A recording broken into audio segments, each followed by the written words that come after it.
back. You're listening to the USF Coaches Show on 1230 KWSN. We're broadcasting live, as always, from Rookie Sports Bar and Grill. This segment being presented to you by Biersbach Equipment and Supply. And we're joined now by fifth-year head coach of the USF baseball program, Matt Giuliano. Welcome. Thank you. Thank you for having me. It's good to finally get you on here. On the second to last show, we had to make sure baseball got its just desserts here. So good. I'm glad you guys have squeezed me in. Yeah. Well, you know, we do what we can around here. Yeah. To keep people happy. Well, Matt, you came from San Diego, California. You played at USF for a few years. You ended your career with some impressive records. And here's some of the records you have: single season hits, your first; runs scored, your first; triples, career and single season, your first; and your second or third all-time in batting average, .452. You're the GPAC Player of the Year your senior year. Went out for a little while to try your hand at professional ball, had an injury, and then came back and started coaching. What was that like to come back and know that your baseball career was over as a player on any sort of professional level, but to come back and coach where you got to play? What was that like for you? Well, first off, it was tough. I mean, I coached some guys that I played with. So it was interesting. It was tough. Loved the experience though from it. Learned a lot from it, and I mean, just was able to kind of start building to what I kind of wanted to have as a program and what we stand for at USF. And I think we've gotten in the right direction, and we're just going to continue to build. Well, that first year you had, I believe, 18 wins, and each year you've gotten better. Your third year you had, I think, 31 wins and made a really nice run through the postseason. Last year you had 24 or 27 wins, something like that. So you've certainly built a program here that seems like it's ready to get going, and you got a nice team coming back. Talk a little bit about what your fall season has been like and what you're looking forward to this spring. Well, first off, starting with the recruiting side of things, bringing in guys for this season and coming into fall, we were a lot thinner than what we have been. Normally we carry right around 35, 37 guys. Right now on our roster, I think we have 26.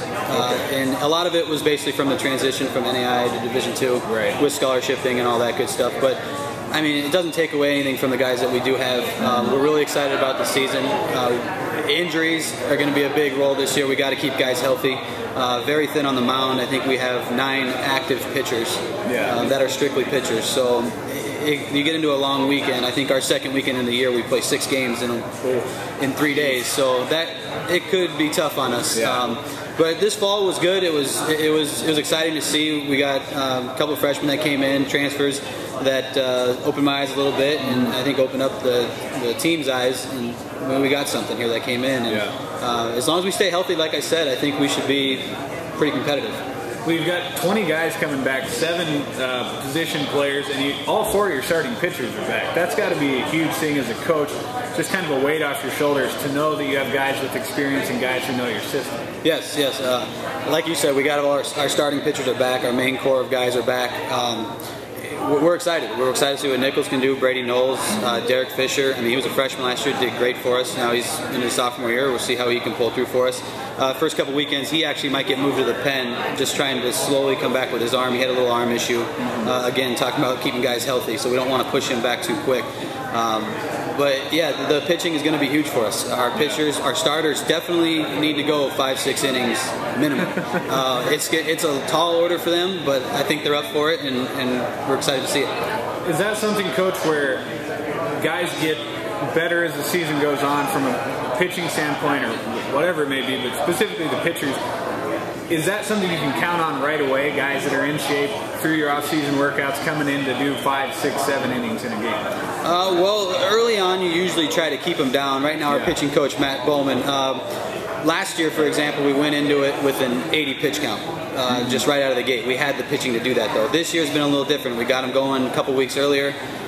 Guys have been up to the task for it, and this weekend, depending on where they're at, pitch counts, what type of pitches we're going, breaking balls, all that good stuff, the wear and tear on their arms, we don't want to kill them right away because we got a long season, we got to keep them around.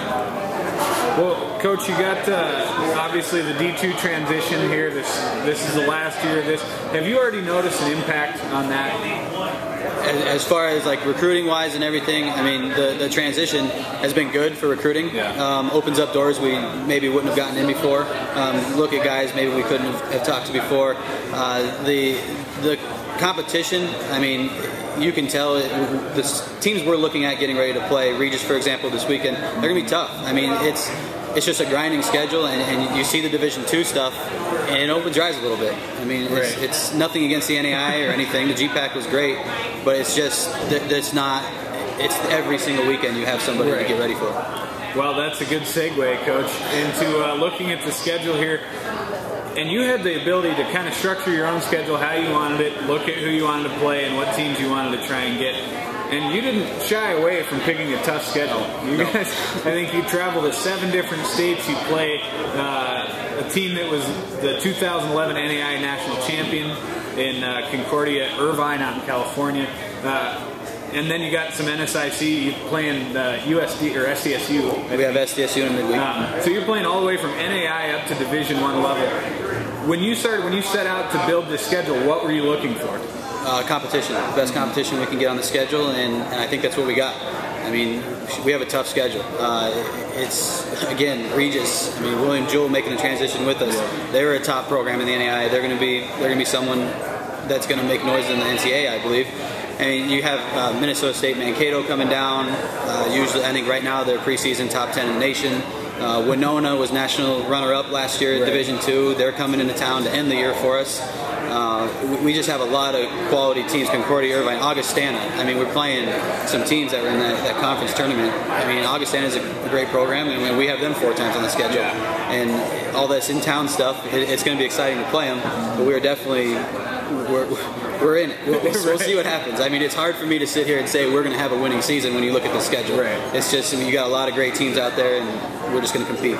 Well, personally, I think it's awesome. I think it's very admirable. I think it's what you've seen most of our programs doing throughout the year, and I think it's what we need to start going forward into this transition. So kudos to you from me. Appreciate it. That probably doesn't mean much, but right now we're excited about it. We'll see at the end of the year. Well, Coach, have you noticed any sort of a different edge to your players at all going into this year? Has that transition affected the way they've prepared, the way they've done the fall, and the way they've gone about their off-season workout? They're still working hard, as they always would. I think the NCAA thing has kind of driven them a little bit, because a lot of these guys got overlooked when they came here. And they didn't get looked at by the Division II school. They didn't get looked at by the Division I's, and we gave them a shot, and they feel like they wanted to be there, and they deserve to be there. And so now this year, time to show it. So it's they're excited to go. I mean, I haven't really had to tell them too much. They're ready to go. They know the situation as every other program in our university right now with the transition, no postseason. As a coaching staff, we didn't know how they would react to that, and if we had to push them more, because baseball is just a grind all year, and what is there really to play for? And I think these guys have just basically stepped up and said pride. That's bottom line what it is. So they're ready to go.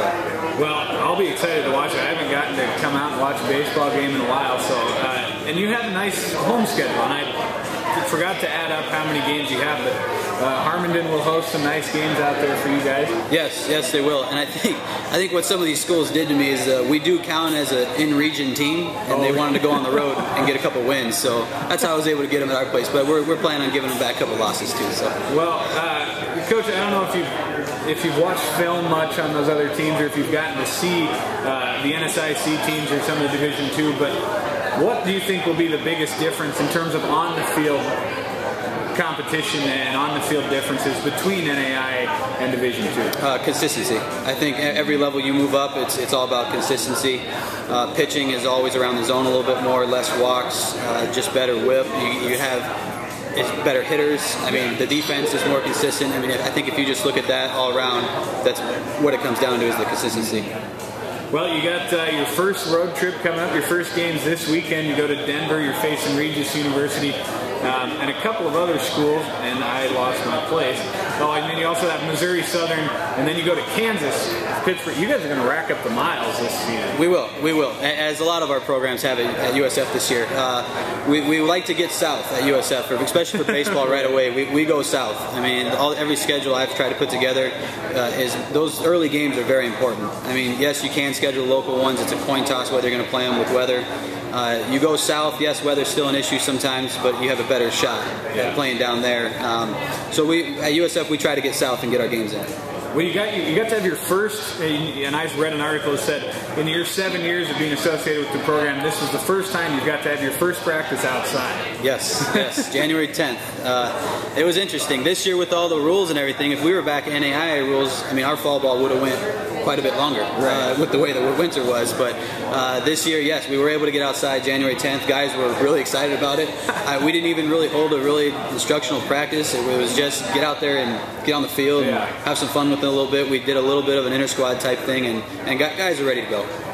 Well, it'll be fun to watch. Your first home game is not until the last weekend of March. You got Minnesota State Mankato coming down for a 4-game set. So all you fans out there listening, keep your eye on that. As always, visit usfcougars.com for the baseball schedule and information. And Coach, good luck. Good to have you on. Thanks. Appreciate it.